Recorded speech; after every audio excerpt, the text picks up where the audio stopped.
Namaste, espero que se encuentren muy bien. Hoy vamos a ver el sistema muscular, músculo esquelético. Entonces, dentro de este tejido vamos a encontrarnos tres tipos según la forma de sus fibras y sus funciones y su relación con los respectivos órganos. Tenemos por un lado el músculo liso a nivel de las vísceras, el músculo esquelético que tiene su relación con los huesos y producen el movimiento. Tenemos 635 músculos esqueléticos aproximadamente. Y por otro lado el músculo cardíaco, que es un tipo de tejido estriado, liso, que se contrae en unidad, es involuntario. Vamos a ver las características de cada uno. Aproximadamente la mitad del peso de la masa del ser humano está compuesta por músculo, y la célula principal del tejido muscular se llama miocito. Entonces, en este músculo estriado, que es voluntario porque es activado por la médula espinal, por la información del sistema nervioso a nivel de la corteza cerebral, y es rápido por esto mismo, por la conducción eléctrica que vamos a ver más adelante, se da por la capa de mielina a nivel de las neuronas. Son células con muchos núcleos y con estriación transversal, lo que le da esta irrigación continua que necesita el músculo, ya que es un almacén de sangre, de reserva de glucógeno, de energía, y es el que va a producir el movimiento, entonces, la fuerza, la postura. Entonces, también por eso requiere un gran volumen de oxigenación de mitocondrias. Por otro lado, el tejido musculocardíaco tiene un movimiento involuntario y rápido, dado por un sistema que se llama de Purkinje. Haz de His-Purkinje es una neurona que inerva a todo el corazón y inmediatamente sucede el pulso electromagnético del corazón. Enseguida está contrayéndose el corazón en unidad, porque son células con un núcleo y son estriadas. Lo que se llama gap junction es la contracción conjunta de las fibras musculares del corazón. En cambio, el tejido muscular liso tiene movimiento involuntario, pero es lento, ¿sí? Las contracciones de los órganos digestivos, como el intestino, el estómago, o como por ejemplo la vejiga o el útero, tienen un tipo de músculo liso.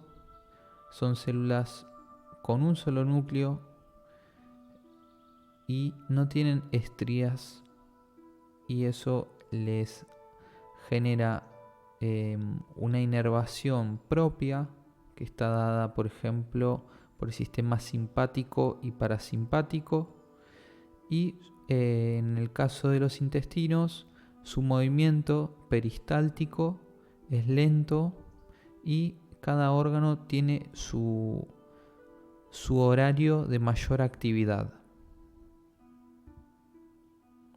Entonces acá vemos algunos ejemplos del músculo liso. Lo vemos, por ejemplo, en el intestino, en la imagen de la derecha, como encontramos desde afuera hacia adentro las capas de musculatura, y luego viene la mucosa, la submucosa. Entonces esto le permite la contracción peristáltica. También encontramos músculo liso en las paredes capilares de las arterias, entre el endotelio y la túnica externa. Es el músculo liso lo que le da esta contracción al capilar. Y en el caso de, por ejemplo, si nos exponemos a un frío, los vasos sanguíneos se van a contraer. Y en caso contrario, si nos exponemos a una luz infrarroja, por ejemplo, los vasos sanguíneos se van a vasodilatar, se van a dilatar, aumentando el flujo sanguíneo.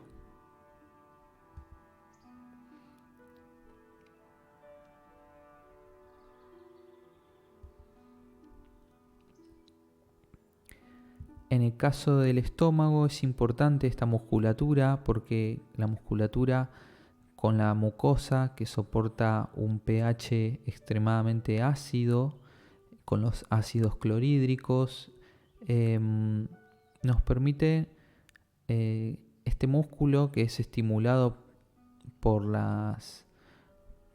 esta segregación de líquidos, por las neuronas propias del sistema parasimpático, cuando recibe el estímulo de que llega el alimento, o si también hay un estímulo desde la protuberancia, que es del hambre, tener hambre. Entonces esos estímulos, el estómago reacciona en sus células musculares y se contraen, generando, por ejemplo, el retorcijón. Bueno, hay muchas funciones que tienen que ver con los píloros y las válvulas, que se abren o se cierran según el paso o no del alimento. En cambio, el músculo cardíaco teníamos que era involuntario y rápida su contracción, y esto se daba gracias a que tenemos un sistema nervioso que se llama red de His-Purkinje,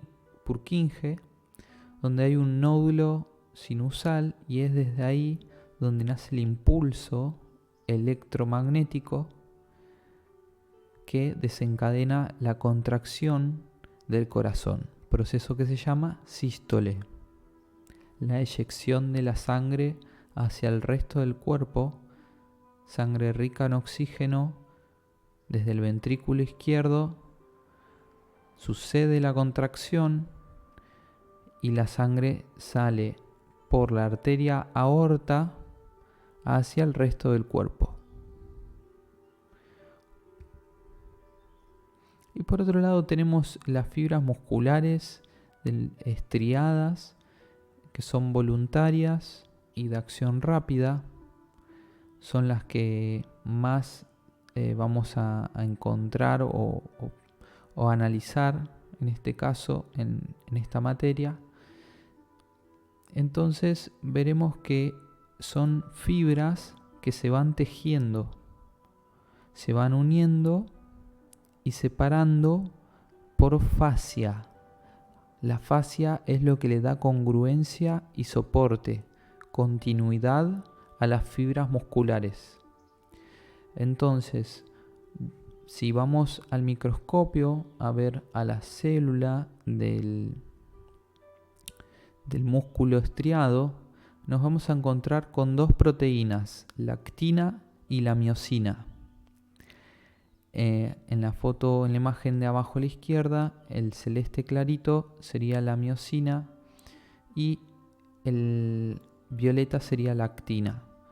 Entonces, las cabezas de la miosina, cuando recibe, en la imagen de la derecha, recibe el impulso a nivel de la médula, ese impulso nace en el cerebro, viaja a través de la médula, va por el nervio específico hacia el músculo y ahí lo estimula con esa sinapsis, ese impulso eléctrico, llega a los receptores que se encuentran dentro del músculo y estimula con la acetilcolina y las compuertas de calcio. Se genera lo que se llama la contracción muscular dada por la cabeza de miosina que se toma de la actina y contrae y tracciona, generando la contracción muscular. Una vez que estos neurotransmisores liberados regresan a sus vesículas, la contracción cesa, por lo tanto las cabezas de las miosinas se despega, por así decirlo, de la actina.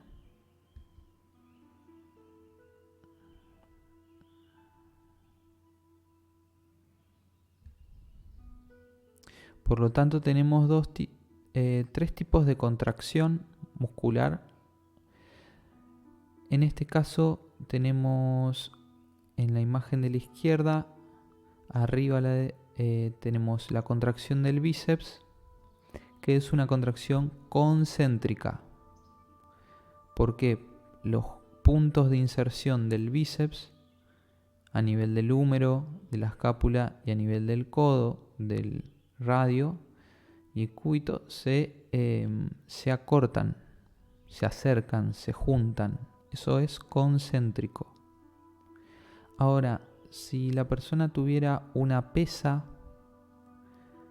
y extendiera el codo, esa pesa le extendiera el codo por su peso excesivo, la persona tendría que hacer fuerza, ese bíceps estaría en una contracción excéntrica, porque realiza la fuerza, la contracción, pero sus tendones, sus fibras y más que nada sus inserciones se alejan. En cambio, si la persona mantuviera la pesa quieta, estática, en una posición de flexión, por ejemplo, estaría haciendo una contracción isométrica.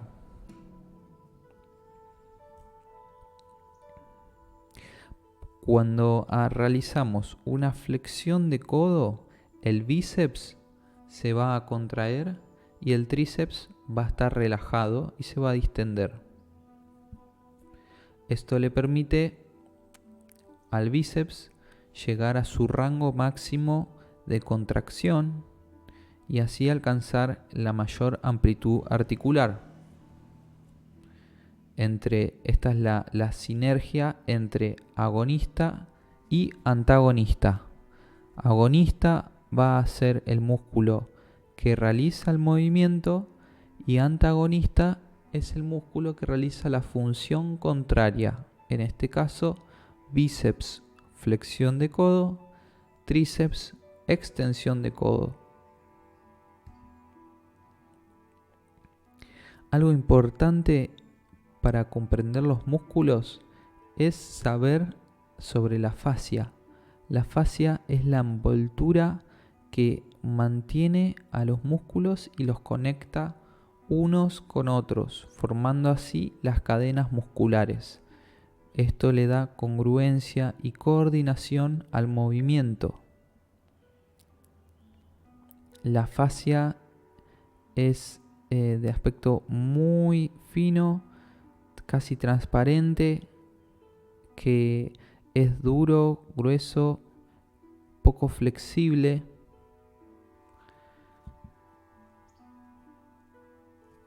Y a través de la fascia vamos a tener el acceso a los nutrientes, a las toxinas que tiene que liberar el músculo, a la parte energética como los meridianos, los canales de acupuntura, el ki, el prana, la energía recorre a través de la fascia, porque la fascia envuelve como la piel todo el organismo y cubre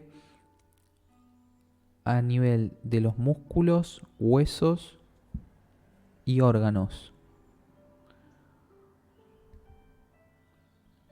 Entonces, continuamente pasa una información que combina todos los sistemas: sistema nervioso, digestivo, muscular.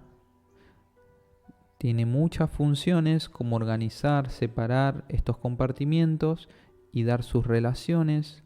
Protege y sirve de sostén, ya que a través de la fascia también se van a eliminar toxinas junto con lo que es la linfa, el sistema linfático. También tiene una función de regularse la temperatura a través de la contracción muscular, en lo que es la curación de heridas, con los fibroblastos, con la creación de células sanguíneas que generan una reparación del tejido junto con plaquetas. Y también nos va a dar la postura. En la fascia se imprime la postura. Esto es de carácter vital a la hora de nuestra práctica, de la hora de ver la clínica de una persona, porque a través de su postura veremos cómo está su fascia, si la fascia está cortada, está tensa, está floja porque falta fortalecer.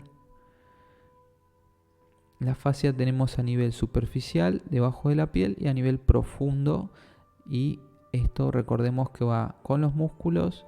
También tenemos fascia a nivel de la médula espinal, lo que compone las meninges, por donde entre las meninges pasa el líquido cefalorraquídeo. Este es el líquido que va a limpiar y nutrir el cerebro.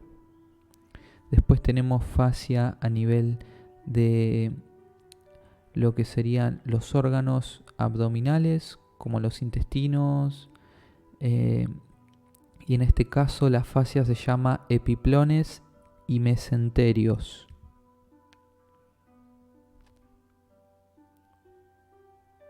También tenemos una fascia muy importante a nivel de la zona abdominal, con la musculatura de los oblicuos, el transverso y el recto abdominal, y esto nos va a permitir fortalecer la fascia, por ejemplo, con posturas como chaturanga, la plancha, o como por ejemplo navasana, la postura del barco. Vamos a estimular y contraer y tonificar esta fascia, que también es parte del peritoneo. Esto también va a ayudar a nivel de los órganos abdominales, ¿sí? A nivel de la digestión. Por eso el movimiento es salud. Este movimiento se va a expresar a través de diferentes cadenas musculares. Tenemos varias cadenas o eslabones que recorren ciertas direcciones y unen diferentes músculos. Por ejemplo, tenemos cadenas laterales, cadenas oblicuas o diagonales, cadenas posterior, anterior. Cada una combina diferentes músculos y permite movimientos, como por ejemplo la cadena anterior, la flexión de tronco y de cadera; la cadena posterior, la extensión de tronco y de cadera y de piernas. Entonces es toda una combinación según el movimiento. Por eso las posturas de yoga siempre van a estimular y trabajar sobre estas cadenas. Estas cadenas a su vez tienen conexión con los meridianos de acupuntura, con los canales energéticos, con los chakras, y cada una trabaja a diferentes niveles. Haciendo un repaso general, tenemos varios músculos a nivel de la cara, músculos que nos permiten la mímica, la expresión facial.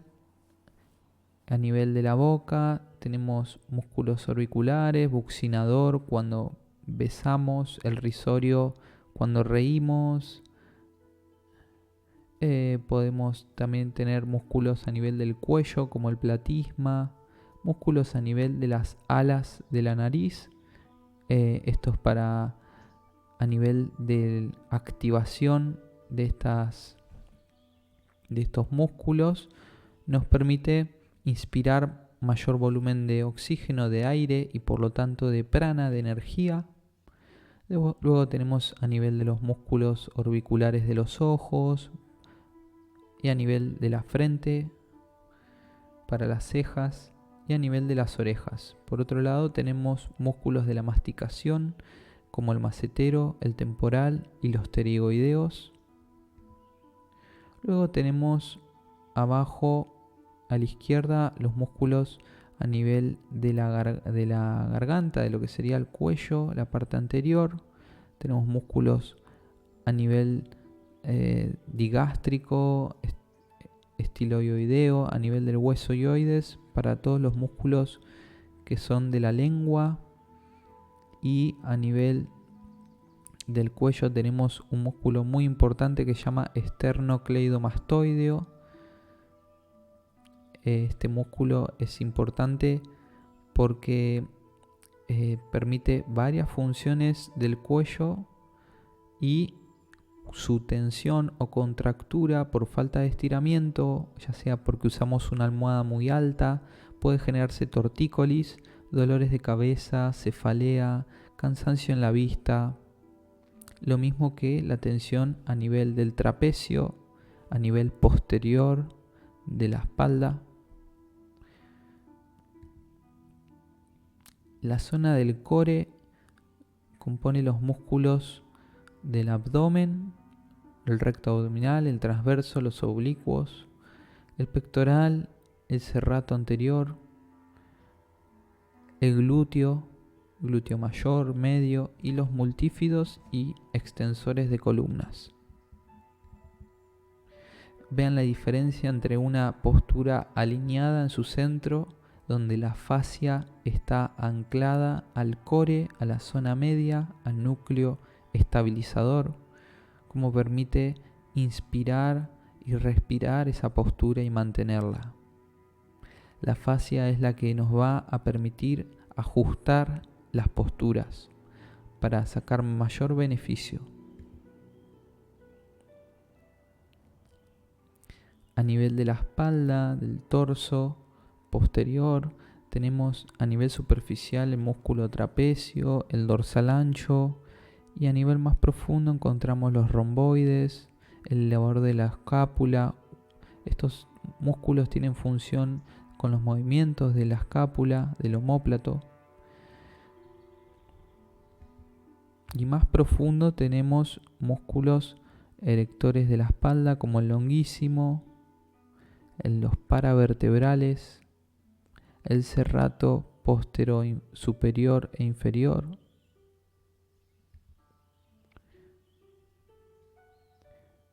Luego a nivel de la escápula del brazo tenemos también varias capas de músculo.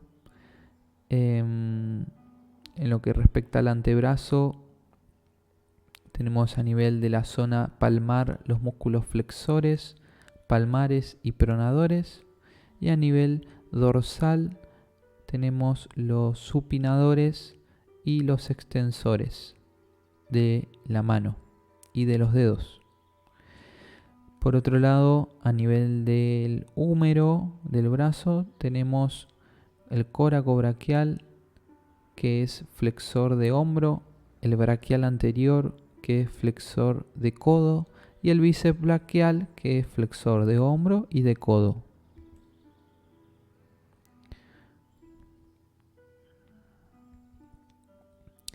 Esta es la diferencia entre las diferentes posturas según cómo se activan las cadenas.